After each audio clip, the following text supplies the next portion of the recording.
So I'm Maya Zendel. I am in CC, class of 2017, and I am part of the 2016 Columbia University and Slavery Seminar. My interest was sparked with a comic that portrays a King's College professor having a sexual relation of dubious consent with a woman. She gets pregnant and then he forces her to have an abortion. This was confiscated from students in 1766. This really sparked my interest as to what the historic treatment of women and other marginalized persons, particularly Black people, has been like at Columbia. So I took a bunch of resources and read them against the grain, looking for the spaces in which women had been erased and filling in those places with the women that should have been there. So I began with a set of governor's minutes from 1763 that detail that students were banned from having women on campus except for a cook, and that students were banned from visiting brothels. As with all things that are banned, it's clear from this that if they were banned, there had to be something wrong going on. So it's clear that students were engaging with these women in a way that the university considered damaging to its reputation. I then looked into the punishment that King's College students received for breaking rules. King's College students were notorious for bad behavior. There were fines for maiming people. I looked at one specific instance in which a student named Robinson attacked a cook, and instead of receiving any real punishment, like perhaps expulsion for attacking an employee of the college, Robinson was simply confined to 2 weeks on campus property and later went on to become a trustee. Similarly, the professor who had these questionable sexual relations with women retired a year after, became a tutor, and then a trustee of the college. So this really exemplified for me the ways in which historically King's College did not treat women well and did not punish those affiliated that had this misbehavior. So then I jumped about 100 years forward in time to the beginning of the 19th century to look at the Livingston brothers and their history of brothel ownership. So Robert R. Livingston was a very important college founder until the 1970s. Wallack Hall on Columbia's campus was named Livingston Hall. He became first chancellor of New York, was a graduate of King's College, and his brother, John R. Livingston, was a pallbearer at George Washington's funeral. However, they made a lot of their money from the ownership of brothels. In 1820, they owned 27 brothels. In 1830, they owned 25 brothels. The records for 1840 are incomplete, and with John R. Livingston's death, they owned 5 brothels in 1850. So I looked at these brothels, the records of ownership, cross-referenced them with the city directory to find out who was living there, and then cross-referenced that with the census records. And I found that there were a large number of Black men and Black women living in these brothels. Though gradual emancipation had taken place at this time, it is undoubtable that the Black people living in these brothels endured conditions that were much lower than that of their white counterparts in this poor neighborhood of 5 Points. The fetishization of Black women and Black men, but Black women in particular, was particularly relevant at this time. The image of the Jezebel was something that was very popular in larger culture, and all Black women were seen as inherently sexual and therefore unable to give or refuse consent. They simply always wanted to have sex. So this led to high instances of sexual assault against Black women that went unreported. So for some of these brothels in which 8 Black women are living together, it's possible to infer that perhaps these brothels were catering to the fetishization of Black women. These brothels were also sites of violence. In the 1830s, a huge number of attacks occurred in 5 Points due to fear in larger Manhattan that whiteness was being threatened due to the interracial living situations that were occurring in 5 Points.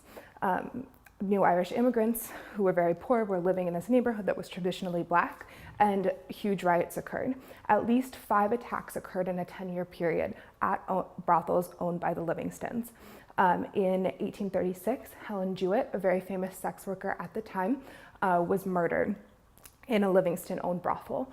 There was a huge trial. It was the first sensationalized trial in American history. and her Black maid was one of the key witnesses. However, her testimony was thrown out due to her race, and the person who murdered Helen Jewett was acquitted. Additionally, there was a huge cry for the owner of this brothel to come forward and reveal themselves. This owner was John R. Livingston. However, he did not come forward and continued to profit off of these brothels for another almost 20 years until his death. Additionally, the city of New York did not reveal who this owner was, showing the ways in which his wealth and status protected him. So then I went back in history to before the founding of King's College and looked at a coroner's report that covers a 3-year time period, I believe, of all of the cases in which the coroner was called in to examine a person that was deceased. It is evident in this that this was heavily favored in examining white men. 75% of the records are of white men. A small portion, about 8%, are white married women or children. Another 5 or 6% are white women that I believe to be sex workers due to the fact that there is no question of their family, no note of their marriage or relation to anyone of any importance. An additional 6% are Black women and 6% are Black men. There are a couple of these cases that I'd like to talk about in detail. The first is that of Isabella. Isabella was a slave of mixed race in New York City. She had a child. The parentage of the child is not noted. However, due to the rampant sexual abuse of slaves at the hands of their masters, it is possible to infer that the father of her child could have been her master. She strangled her baby. Her baby died. Unfortunately, infanticide was much more common among slave women than we'd like to think, due to the patterns of abuse that occurred. She then later died in jail while serving her time for killing this child. There's not really a proper inquest into her death, and it's not really clear if she died of natural causes or committed suicide or was murdered. The next case I want to talk about is that of Kate. Kate did not receive any sort of inquest. Her note in the coroner's record did not receive an official number. It is sort of a series of jotted down notes by the coroner.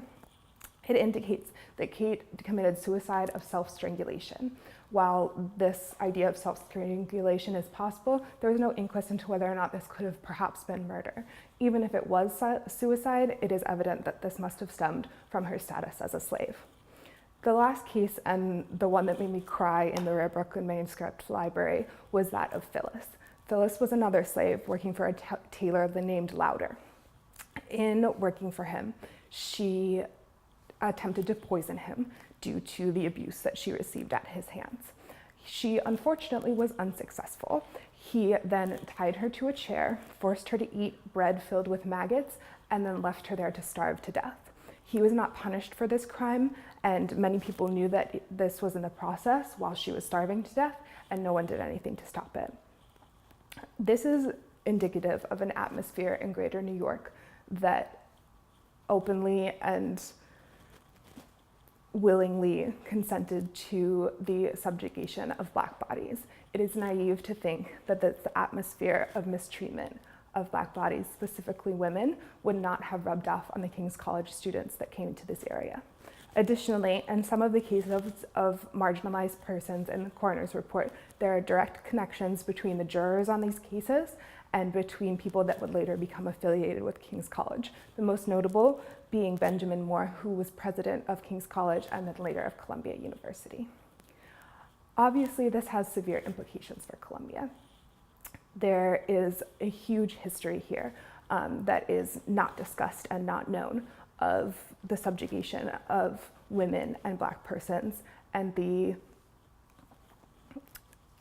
casual nature in which the university disregards this. It is important for Columbia to address this history to be able to move forward and treat its current students, women, and minorities and other marginalized persons better.